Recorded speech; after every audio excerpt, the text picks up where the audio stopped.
पिछले एपिसोड में हमने देखा था कि वांगलिन और वांगपिंग एक रेस्टोरेंट के अंदर आ चुके थे जहां पर सुन फैमिली के कुछ बंदे थे। उनको वांगपिंग के ऊपर कुछ ज्यादा ही गुस्सा आ रहा था, इस वजह से उनका पंगा हो जाता है वांगपिंग के साथ। लेकिन वांगलिन अपने बेटे को इस तरह से बुली होते हुए थोड़ी ना देख सकता है, इस वजह से वो सीधा उन लोगों के ऊपर अटैक करना शुरू कर चुका था। इस वजह से पूरी सुन फैमिली आ जाती है वांगलिन से पंगा लेने के लिए। लेकिन जब उनको पता चलता है कि वांगलिन असल में जूमो है, जिसकी फैमिली को बहुत टाइम पहले उस जूमो नाम के इंसान ने बचाया था और वही वांगलिन है, तो ये लोग यहाँ पर वांगलिन के सामने सरेंडर कर देते हैं कि अगर वांगलिन नहीं होता तो हमारी फैमिली कब का खत्म हो गई होती है। वो बहुत ज्यादा स्ट्रॉन्ग बंदा, इसलिए उससे पंगा लेना मौत को टक्कर देने के बराबर है। इस वजह से वो वांगलिन से अपना पीछा छुड़ा चुके थे, जिसके बाद वांगलिन अपने बेटे वांगपिंग को भेज देता है अपनी जिंदगी की अलग तरह से शुरुआत करने के लिए। जिसके बाद यहाँ से ये एपिसोड शुरू होता है। तो इस एपिसोड की शुरुआत में हम करीब 20 साल बाद का सीन देखते हैं, जहाँ हमें एक होटल को दिखाया जाता है। वहाँ पर कुछ ऐसा लग रहा था कि ऑक्शन वगैरह चल रहा है। एक ओल्ड मैन होता है, वो कहने लग गया था कि जैसा कि मैं आपको बता रहा था कि लेजेंड जितने भी एम्पायर वगैरह हुआ करते थे, उनके जो पावरफुल एम्पायर थे ना, वो लोग किस तरह के हुआ करते थे, तो उसी की वो जानकारी यहाँ पर सभी को दे रहा था। वहीं पर हम वांगपिंग को भी देख पाते हैं, जो कि काफी हद तक कि बूढ़ा जैसा होने लग गया था, क्योंकि वो मॉर्टल है ना, तो उसकी उम्र जितना टाइम होता है वैसे बढ़ते जाती है। तो वो जो आदमी होता है यहाँ पर कहानी बता रहा था किसी जाओ डायनेस्टी के बारे में, जहाँ का एक एम्पायर था, वो बहुत ज्यादा निर्दय किस्म का बंदा था। जो भी यहाँ पर उसको टैक्स नहीं देता, उसकी बातें नहीं मानता, वो सीधा उनको मार दिया करता। इस तरह की निर्दयता से करीब उसने 400 साल तक के राज किया। और उसी राज्य के अंदर आया एक इंसान जिसका नाम था वांगपिंग, यानी कि वो अपने वांगपिंग की ही कहानी बता रहा था, जो उसी निर्दय राजा जो है ना, उसके राज्य में आया। जो वांगपिंग अपनी वही लड़की, मतलब जो उसकी वाइफ बन चुकी है, उसके साथ पहली बार यहाँ पर आया था ना, तो उसको यहाँ पर देखकर बहुत बुरा लगा कि यहाँ के लोग कितनी मुश्किल से अपनी जिंदगी गुजार रहे हैं। वो उनके लिए कुछ करना तो चाहता था, लेकिन उतना ज्यादा कुछ कर नहीं पाता था। जितना उससे होता वो लोगों की मदद करता और अपना यहाँ पर शांति से जिंदगी गुजारने के बारे में सोच रहा था। ये वही टाइम था जब वांगलिन ने उसको उस लड़की के साथ भेज दिया था। तो वांगपिंग सीधा ट्रैवल करते हुए इस जगह पर आया, इस जाओ डायनेस्टी के अंदर। यहाँ पर आकर वांगपिंग ने खेती वगैरह की।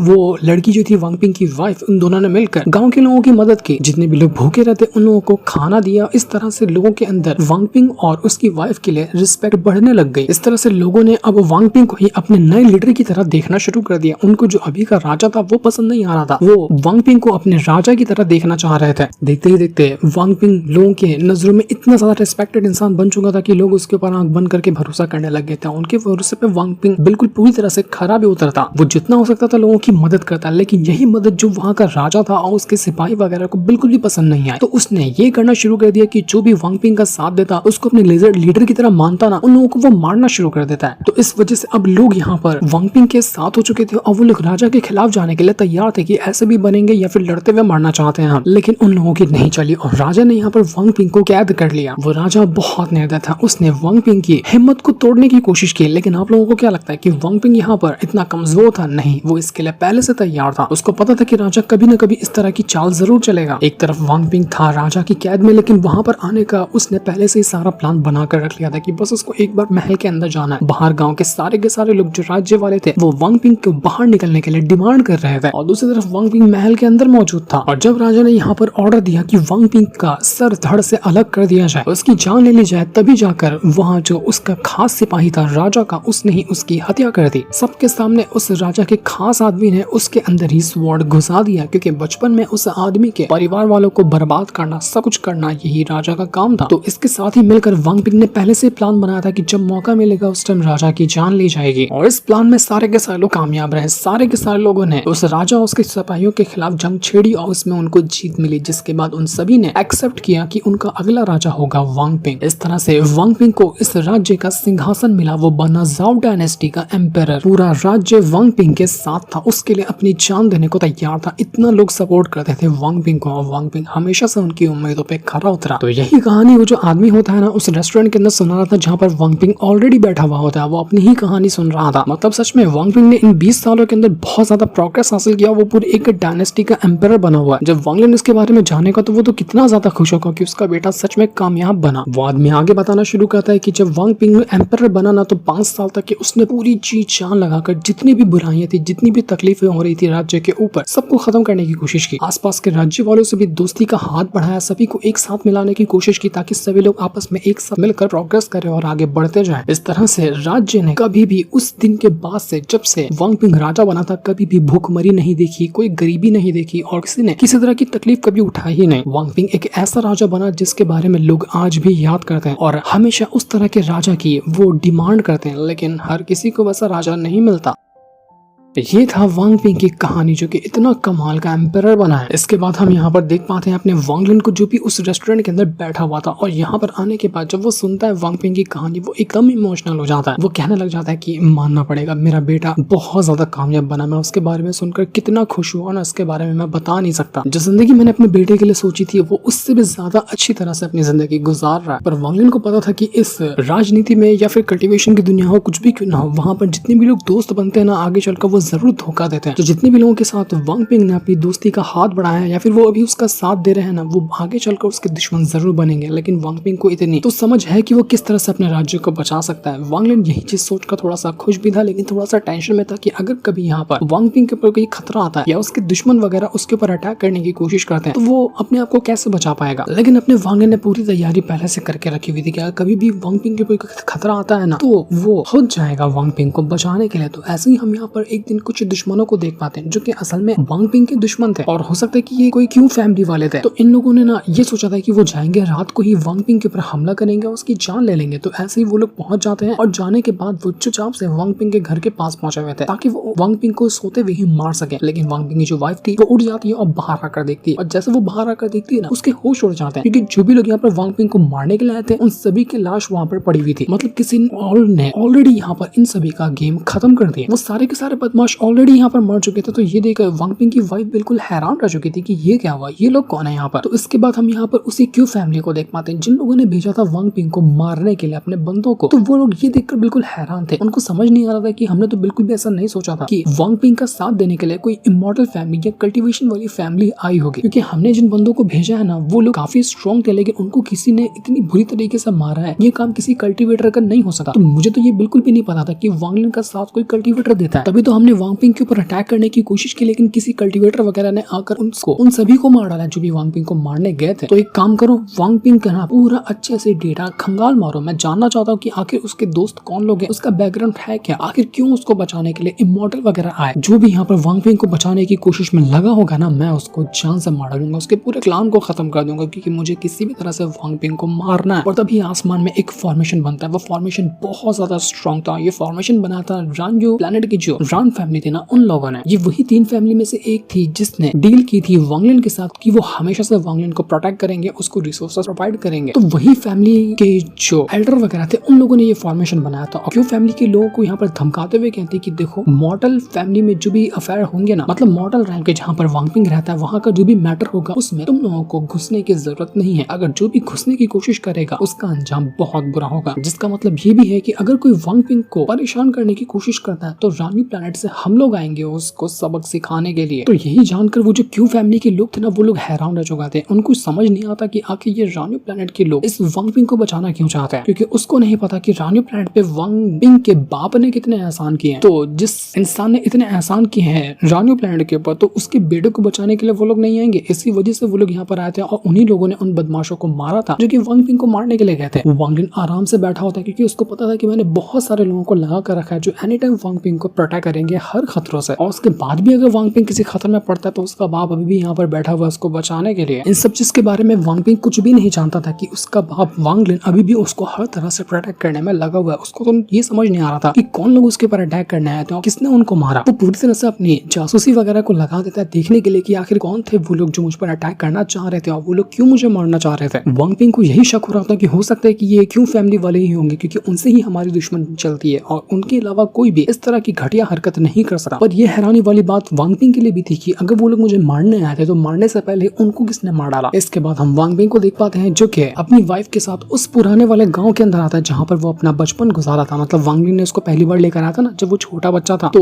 उसी गांव के अंदर वांग पिंग अपनी वाइफ के साथ वापस आता है और यहाँ पर वो पुरानी यादों में एक बार फिर से खो चुका था। यहाँ आने के बाद सबसे पहले वो जो सुनटाई होता है उसको रिस्पेक्ट पेश करने भी आता है उसकी कब्र के पास, और उसकी शांति के लिए वो प्रार्थना भी करता है जहाँ पर उसके साथ उसकी वाइफ भी होती है। वांग पिंग खुश तो था, लेकिन एक चीज के बारे में वो अभी भी सोच रहा था कि 20 साल हो गए, 20 साल हो गए मुझे अपने फादर से मिले हुए, लेकिन अभी तक कि मैं उनको दोबारा देख ही नहीं पाया। आखिर वो कहाँ होंगे, किस हालत में होंगे, वांग पिंग को वो भी नहीं पता था। लेकिन अभी वांग पिंग यहाँ पर डिसाइड नहीं करता कि वो अपने फादर से मिलेगा या फिर वो उनको ढूंढने की कोशिश करेगा, जब तक वो खुद को और ज्यादा काबिल नहीं बनाता, क्योंकि उसके फादर ने ये कहा था कि वो उसको बिल्कुल काबिल देखना चाहते हैं। और वांग पिंग को अभी भी नहीं लगता कि वो इतना काबिल हो चुका है कि वो अपने फादर के सामने जाकर उनको रिस्पेक्टली बता सके कि मैं इतना आगे पहुंच चुका हूँ। इसलिए वो बस सोचता है कि वो दिन जल्दी आएगा जब मैं अपने फादर से जरूर मिलूंगा। तब तक कि वो अपने राज्य को बिल्कुल अच्छी तरह से चलाता है, हर तरह से उनको खुश रखने की कोशिश करता है।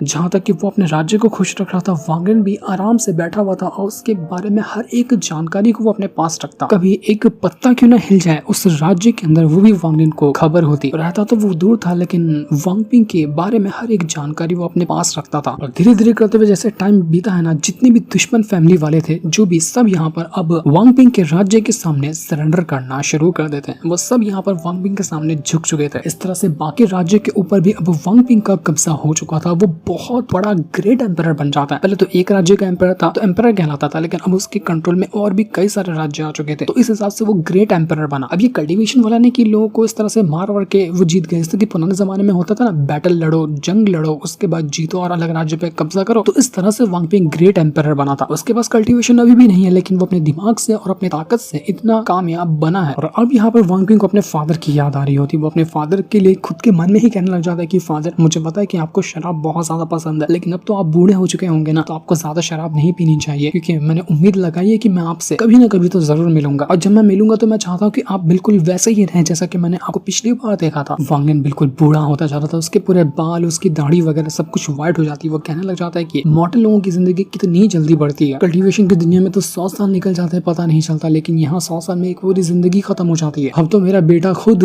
वांग पिंग 50 साल का हो चुका है। वांग पिंग सच में अब बूढ़ा होने के लाइन पर आकर पहुंच चुका था, और अभी भी उसको यहाँ पर एक भी मतलब बच्चे नहीं थे, ना बेटा था ना बेटी थी, कुछ भी नहीं था। उसने हर चीज को, राज्य को संभालने में इतना खुद को बिजी कर लिया कि कभी फैमिली को आगे बढ़ाने के बारे में उसने सोचा ही नहीं। वांग पिंग अपनी वाइफ किन्नी से कहता है कि तुम मेरे साथ हो ना तो मुझे कभी भी अकेलापन महसूस नहीं होगा, तुम्हारे अलावा मुझे किसी और चीज की जरूरत नहीं है। तो किन्नी भी कहती है कि मैं तुम्हें बिल्कुल भी फोर्स नहीं करूंगी, अगर तुम्हें बच्चे नहीं चाहिए तो हमें कोई फर्क नहीं पड़ता, जैसा तुम्हें खुश लगे मैं वही करने के लिए तैयार हूँ। देखते ही देखते अब यहाँ पर 10 साल और गुजर चुके थे, और अब कभी करीब करीब वांग पिंग 60-65 साल का तो हो ही गया होगा। और अब यहाँ पर वांग पिंग और किन्नी जो थे दोनों डिसाइड करते हैं कि वो सब कुछ को छोड़कर चले जाएंगे, अपने बुढ़ापे की जो कुछ जिंदगी बची है ना उसको सुकून से गुजारने के लिए। वो इस पूरे राज्य की जिम्मेदारी अपने जो कुछ खास बंदे होते हैं जिसके ऊपर उसको भरोसा था उनके ऊपर छोड़कर वो डिसाइड करता है कि वो चला जाएगा। कहाँ जाएगा? अपने फादर से मिलने के लिए। उसको नहीं पता कि उसके फादर अभी भी जिंदा होंगे या नहीं होंगे, लेकिन पूरी तरह से तलाश निकालते हुए हर तरह की लोकेशन को ढूंढने के बाद आखिरकार वो उस जगह पहुंच जाता है जहाँ पर उसके फादर हो सकते हैं, यानी कि वांगलिन हो सकता है। यहाँ पर वांग पिंग आया था, बूढ़ा हो चुका था, हिम्मत करके उस दरवाजे पे दस्तक देता है देखने के लिए कि वहाँ पर मौजूद है भी उसके फादर या नहीं है। और सच में उसको वहाँ पर वांगलिन नजर आता है जो कि बूढ़ा हो चुका था और अभी भी वो शराब को तो नहीं छोड़ा था, शराब पी ही रहा था वो वहाँ पर। जब वांग पिंग देखता है अपने फादर वांगलिन को और वांगलिन देता है वांग पिंग को, दोनों एकदम ज्यादा इमोशनल हो चुके थे कि करीब 25-30 साल बाद ही दोनों यहाँ पर एक बार फिर से मिल रहे हैं। कितना इमोशनल सीन था उन दोनों के लिए जिसको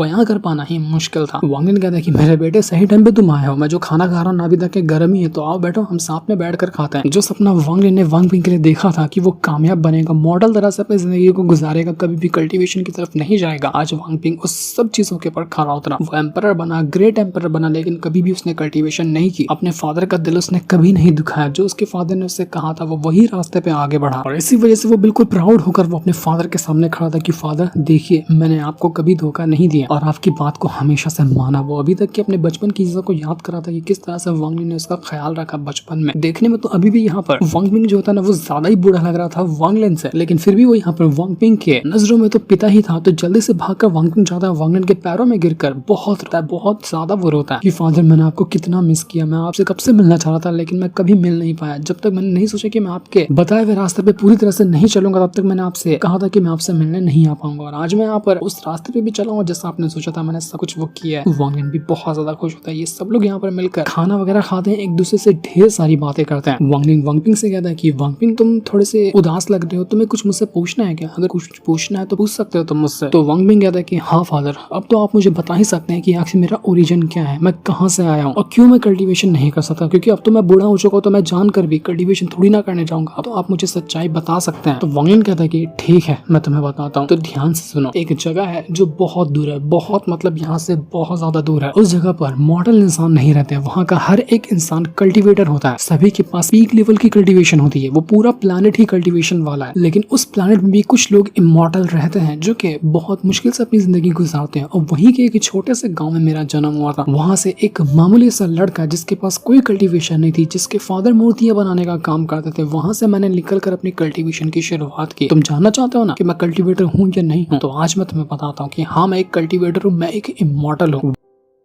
वांगलिन अपनी पूरी कहानी बताता है कि कहां से वो कहां तक पहुंचा, किस तरह के लोगों से वो मिला, और वो उस ल्यूमी से भी मिला जिसके साथ उसने कई बार फाइट की, और उसी ल्यूमी के पास वांगलिन की सोल का पीस था, जिसको उस ल्यूमी ने इतना ज्यादा नफरत से भर दिया, इतनी नफरत से भर दिया कि वो मेरे ही सोल का पीस मेरे खिलाफ हो चुका था। और तुम जानते हो वो सोल का पीस कोई और नहीं बल्कि वांगपिंग तुम ही हो। तुम अपनी माँ के बारे में जानना चाहते थे ना, वही ल्यूमी जो है वो तुम्हारी माँ है, जो कि अब इस दुनिया में नहीं रही। मैंने अपना खून पिलाकर तुम्हें इंसानी रूप दिया। तुम सिर्फ एक बदले की भावना थे जो कि मेरी जान लेना चाहते थे, लेकिन मैंने तुम्हें इंसान का रूप दिया, तुम्हें अपने बेटे की तरह पाला, और आज भी मैं तुम्हें अपना बेटा ही मानता हूँ। मुझे डर था कि अगर तुम कभी भी कल्टीवेशन करने के लिए जाओगे तो तुम्हारे पर वापस से वो सारी चीजें हावी ना होने लग जाए जो कि तुम बचपन में छोड़ कर आए हो, जिस चीज के लिए मैंने इतनी मेहनत की कि तुम्हारे अंदर से ये बदले की भावना खत्म करूंगा। इस वजह से मैंने तुम्हें मना किया कि तुम कल्टीवेशन ना करो, और तुम कल्टीवेशन कर भी नहीं सकते थे। ये है तुम्हारा ओरिजिन, ये है तुम्हारी सच्चाई। उम्मीद है कि तुम अब अपने बारे में सब कुछ जान चुके होगे। ये सुनकर वांगपिंग ना एकदम ज्यादा इमोशनल हो जाता है, वो वहाँ पर बहुत रोता है, फादर से कहता है अपने कि फादर ये कहानी बहुत ज्यादा इमोशनल थी, लेकिन अब मुझे लगता है कि मैं ये कहानी सुनकर थक चुका, मुझे अब यहाँ से जाना चाहिए। क्योंकि अपने बारे में जानकर वांगपिंग बिल्कुल उदास हो चुका था, बिल्कुल इमोशनल हो चुका था कि मैं क्या था, किस चीज से मैं बना हुआ हूँ। वांगपिंग खुद में अकेला रोता है और कहने लग जाता है कि इस जवाब के लिए मैंने 60-65 साल तक इंतजार किया, और जब मुझे जवाब मिला तो इतना बुरा वो जवाब था जिसके बारे में मैंने नहीं सोचा। मैं अपने आप को क्या समझता था, मैं निकला क्या, एक बदले की भावना जो कि अपने ही फादर की जान लेने के पीछे पड़ा हुआ था। और जिस माँ ने मुझे बनाया वो भी इसलिए बनाया था कि मैं अपने फादर को मार सकूं। मेरी सच्चाई अगर काश में नहीं जाना होता ना तो वही बेहतर था, इसलिए तो वांगलिन कभी भी उसको सच्चाई नहीं बताता था। आज जब उसने सच्चाई जानी तो उसका दिल पूरी तरह से टूट चुका था। किन्नी उसको संभालने की कोशिश करती है, लेकिन वांगपिंग कहने लग जाता है कि मैं लगता है ना अब थक चुका हूँ, जिंदगी से थक चुका हूँ मैं, मुझे और ज्यादा जीने का मन ही नहीं करा। जब मैंने अपनी सच्चाई जान ली है तो इस सच्चाई को काश में ना जाना होता ना तो ही बेहतर होता। किंगी मैं चाहता हूँ कि अब हम इस सारी जगह को छोड़कर एक ऐसी जगह चले जाए जहाँ पर बस अपने आखिरी लम्हों को गुजारे, और उसके बाद हम अपनी मौत को गले लगा ले। इससे ज्यादा अब मुझे कुछ नहीं चाहिए इस जिंदगी में। वांगलिन भी यहाँ पर वांगपिंग को रोकने की कोशिश नहीं करता और उसको जाने देता है। वांगपिंग किंगी के साथ वहां से निकल चुका था, वो दूसरी जगह चला जाता है और अपनी जिंदगी की वापस से शुरुआत करता है। शुरुआत क्या करेगा, बस अपने आखिरी लम्हे वो गुजारने में लगा हुआ था, जहाँ उसको अब सिर्फ शांति चाहिए, उसको और कुछ भी झमेले नहीं चाहिए। वो भी उसी मोतियां बनाने के काम में लग जाता जो कि वांगलिन अपने बाप से सीखा था, वांगलिन खुद करता था, और यहाँ पर वांगपिंग में अपने बाप से ही सीखा मूर्तियों को तराश कर बनाना। एक तरफ वांगपिंग अपनी जिंदगी गुजार रहा था बिल्कुल उदासी के साथ, तो दूसरी तरफ वांगलिन भी बिल्कुल उदासी के साथ अपनी जिंदगी को गुजार रहा होता है। उसका भी बुढ़ापा बिल्कुल करीब आ चुका था और उसका भी टाइम बस अब खत्म ही होने वाला था। मॉडल वाली जिंदगी का वांगलिन मर तो नहीं जाएगा, लेकिन उसकी मॉडल वाली जो लाइफ है ना वो अपने आखिरी पड़ाव पर आकर पहुंच चुकी थी। ये वांगपिंग का ख्याल रखती है, लेकिन वांगपिंग हमेशा वांगलिन की ही मूर्ति तराश कर बनाने की कोशिश करता। अपनी माँ को तो उसने कभी नहीं देखा, सिर्फ अपने फादर यानी कि वांगलिन से अपनी माँ के बारे में सुना तो वो उसकी भी मूर्ति ट्राई करता, लेकिन वो नहीं बना पाता। ये उसके लिए बहुत ज्यादा परेशान रहती कि आप तो दिन भर खाली मूर्तियां बनाने का काम करते, अपने बारे में कुछ सोचते नहीं, कभी थोड़ा सा खा लीजिए अच्छे से बैठ के। वांगपिंग कहने लग जाता है कि मेरे फादर ने सही कहा था कि जो जिंदगी है ना उसको ऑर्डिनरी तरीके से जीनी चाहिए, मतलब एक मॉडल इंसान की तरह जीनी चाहिए, वरना इमॉर्टल बनते हैं ना हम तो कितनी तकलीफें गुजारनी पड़ती है जितना कि सोचा भी नहीं जा सकता। मेरे फादर ने खुद यहाँ पर कितनी तकलीफें गुजारी है, और अगर मैं यहाँ पर चाहता हूँ कि इंसान को वापस से जन्म मिलता है ना तो अगले जन्म में मैं अपने फादर के साथ ही रहना चाहता हूँ, मैं उन्हीं के साथ रहना चाहता हूँ, और उस जन्म में मैं कोशिश करूंगा कि मैं उनको छोड़कर कभी अलग ना हूँ। बचपन से लेकर अपने आखिरी टाइम तक की बस अपने फादर के साथ गुजारूं, मुझे मेरे फादर ही चाहिए। वो अपनी माँ से तो उतना प्यार नहीं करता था, लेकिन अपने फादर यानी कि वांगलिन से वो बहुत प्यार करता है। उसका ये सपना था कि अगली लाइफ के अंदर ना उसके फादर यानी कि वांगलिन भी एक मॉडल इंसान रहे, वो भी उसके साथ बिल्कुल हमेशा उसके करीब रहे। वो लोग पूरी दुनिया से दूर एक छोटे से माउंटेन के ऊपर छोटे से गांव के अंदर एक नॉर्मल जिंदगी गुजारेंगे। यही वांग पिंग का सपना था, जो कि इस लाइफ में तो पूरा नहीं हो पाया, लेकिन वो सोच रहा था कि अगली लाइफ मिले तो ये सपना मेरा जरूर पूरा हो। तो किन्ही उससे कहने लग जाती है कि आप तो एनी टाइम अपने फादर के बारे में सोचते रहते हैं, तो कभी आप उनसे वापस मिलने के लिए क्यों नहीं चाहते? अगर आपको जाना है अपने फादर से मिलने के लिए तो जाइए ना, उनसे मिलकर आइए। लेकिन यहाँ पर वांग पिंग कहने लग जाता है कि नहीं, मैं अपने फादर को वापस मिलकर उनको परेशान नहीं करना चाहता हूँ, उनको वापस से इमोशनल नहीं देख सकता हूँ मैं। तो अब मेरा सिर्फ एक ही सपना है जो मैं तुम्हारे ऊपर जिम्मेदारी दे रहा हूँ कि अगर तुमसे पहले मैं मर जाऊँ ना तो मेरी अस्थियों को ले जाना और मेरे फादर को जाकर दे देना। अगर तुम ये करती हो तो उसके बाद तुम आजाद हो, उसके बाद तुम्हें जिस तरह से जिंदगी गुजारनी हो ना गुजार लेना। ये सुनकर किंग ये बिल्कुल इमोशनल हो जाती है, वो बहुत ज्यादा उदास हो चुकी थी कि आप ऐसी बातें क्यों कर रहे हैं, मैं आपके साथ ही रहना चाहती हूँ। मैं जानती हूँ कि यहाँ पर जब पहली बार मैं आपके साथ हुई थी तो ये आपके फादर ने ही मुझे भेजा था ताकि मैं आपके साथ रहूँ, उसके बाद वो मुझे कल्टीवेशन सिखाएंगे। लेकिन जब से मैंने आपके साथ रहना शुरू किया है ना, मुझे अब कुछ भी नहीं चाहिए, मुझे सिर्फ आपका साथ चाहिए, चाहे ये जन्म हो चाहे अगले कितने भी जन्म क्यों ना हो, मैं हर जन्म में आपके साथ रहना चाहती हूँ। वो यहाँ पर वांग पिंग को बहुत ज्यादा पसंद करने लगी थी। अब उसको वो भी चीज नहीं चाहिए जो वांगलिन ने उससे कहा था कि 60 साल तक के रहो, उसके बाद मैं तुम्हारा ब्रेक थ्रू करवा दूंगा। 60 साल से ज्यादा हो चुके थे, लेकिन अभी तक किंग ये उसको छोड़कर नहीं गई थी। वो वांग पिंग के साथ हमेशा रहना चाहती है।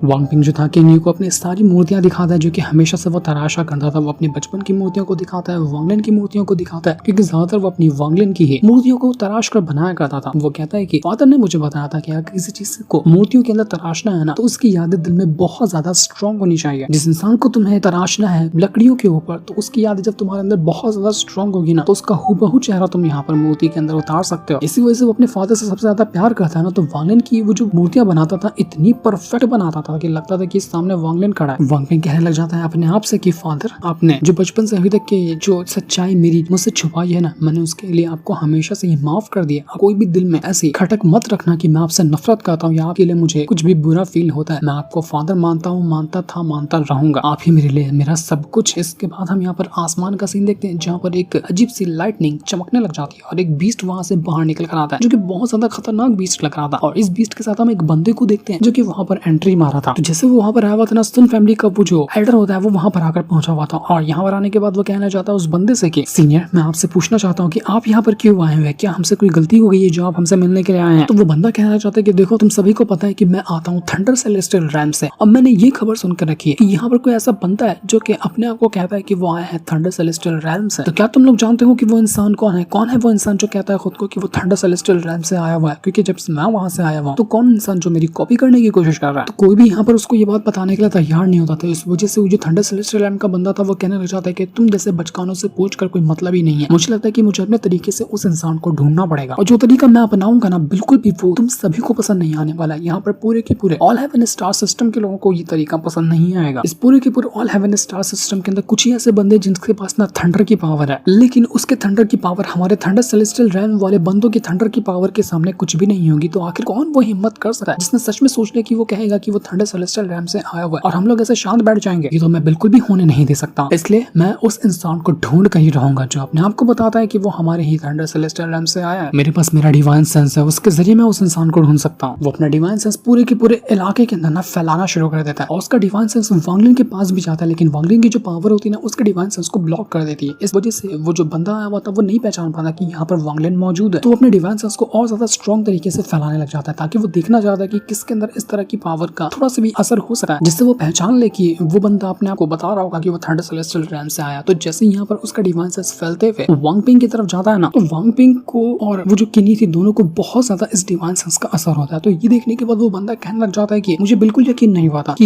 यहाँ पर कोई ऐसा इंसान होगा मॉडल वर्ल्ड के अंदर जो सच में मेरे डिवाइन सेंस को पहचान लेगा, जो मेरे डिवाइन सेंस को पहचान सके। इसका मतलब यही वो इंसान है जिसकी तलाश में मैं यहाँ पर आया हूँ। तो इसलिए वो सीधा उस घर के अंदर आकर पहुंच जाता है जहाँ पर वांग पिंग और किंग ये दोनों मौजूद है। अब वो यहाँ पर किसको ढूंढते हुए आया था? क्या वो वांग पिंग को ढूंढते हुए आया था या फिर किन्ही को ढूंढते हुए आया था? वो किसको मारना चाहता है ये तो हमें पता चलेगा नेक्स्ट एपिसोड के अंदर। और क्या वो नेक्स्ट एपिसोड में ये कारनामा कर पाएगा या फिर कुछ गड़बड़ होगी और वो रुक जाएगा? आप समझ सकते हैं कि मैं क्या कहना चाह रहा हूँ। तो नेक्स्ट एपिसोड बहुत ज्यादा कमाल का होने वाला है जिससे इनको दिखाते हैं। साथ ही ये वाला एपिसोड यहीं पर एंड हो जाता है। Thanks for watching.